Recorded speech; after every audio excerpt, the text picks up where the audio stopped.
पश्चिम बंगाल की राजधानी कोलकाता इन दिनों पूरे देश में चर्चा का विषय बन चुकी है।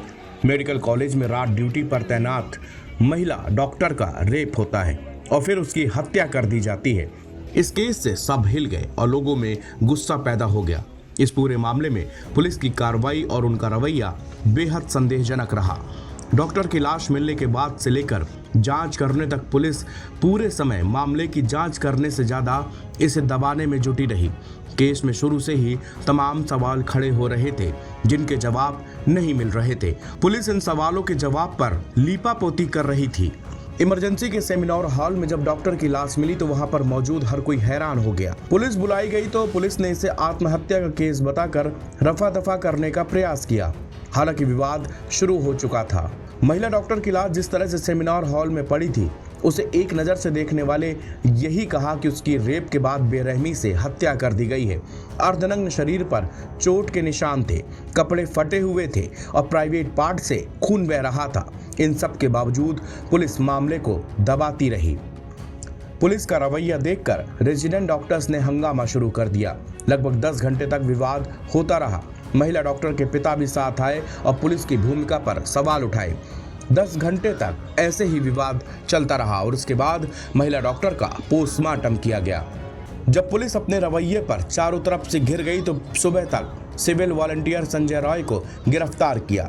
सारा फोकस संजय रॉय पर था और उसे जेल भेज दिया गया। पुलिस ने दावा किया कि संजय रॉय ने अकेले ही महिला डॉक्टर का रेप और हत्या की, लेकिन यह किसी को हजम नहीं हो रहा था। पुलिस ने दावा किया कि संजय रॉय के अकेले ही डॉक्टर का रेप किया, उसके बाद उसकी हत्या कर दी, लेकिन पोस्टमार्टम रिपोर्ट कुछ और ही बयां कर रही थी। शरीर पर तमाम घाव थे। प्राइवेट पार्ट जिस तरह से चोटेल था उससे साफ जाहिर था कि महिला डॉक्टर के साथ बेरहमी से रेप किया गया। संजय रॉय की कदकाठी को देखकर सवाल ये उठ रहा था कि अकेले ही ये सब नहीं कर सकता। आगे पता चला कि घटना में कम से कम 3 लोग और भी शामिल थे। कलकत्ता हाई कोर्ट के निर्देश पर कार्रवाई करते हुए सीबीआई ने बुधवार को मुख्य आरोपी संजय रॉय को हिरासत में ले लिया। कोलकाता पुलिस से सभी संबंधित दस्तावेज और सबूत भी लिए गए। पुलिस ने जो सबूत सौंपे उनमें सीसीटीवी फुटेज और अपराध स्थल पर मिला एक ब्लूटूथ हेडफोन शामिल है। जब मामला सीबीआई तक पहुंचा तब पहली बार पुलिस ने मुंह खोला और पूरी सफाई बताई। इस मामले में सामने आया कि एक पुलिस अधिकारी ने महिला डॉक्टर के पिता को रुपयों का भी ऑफर दिया था ताकि वो शांत रहे और मामले को तूल न दे। जब ये बात खुली तो पुलिस एक बार फिर से घिरती नजर आई। पुलिस ने पीड़िता के परिवार को चुप कराने के लिए पैसे की पेशकश करने के आरोपों पर सफाई दी है। उन्होंने कहा कि निर्भया मामले के बाद राज्य हत्या, एसिड हमलों, बलात्कार और छेड़छाड़ के मामलों में पीड़ितों के परिवारों को वित्तीय मुआवजा देने के लिए बाध्य है। उन्होंने मुआवजे की बात की थी, यह कोई ऑफर नहीं था। पुलिस ने संजय रॉय को गिरफ्तार किया है। संजय रॉय कोलकाता पुलिस का सिविल पुलिस वॉलंटियर है।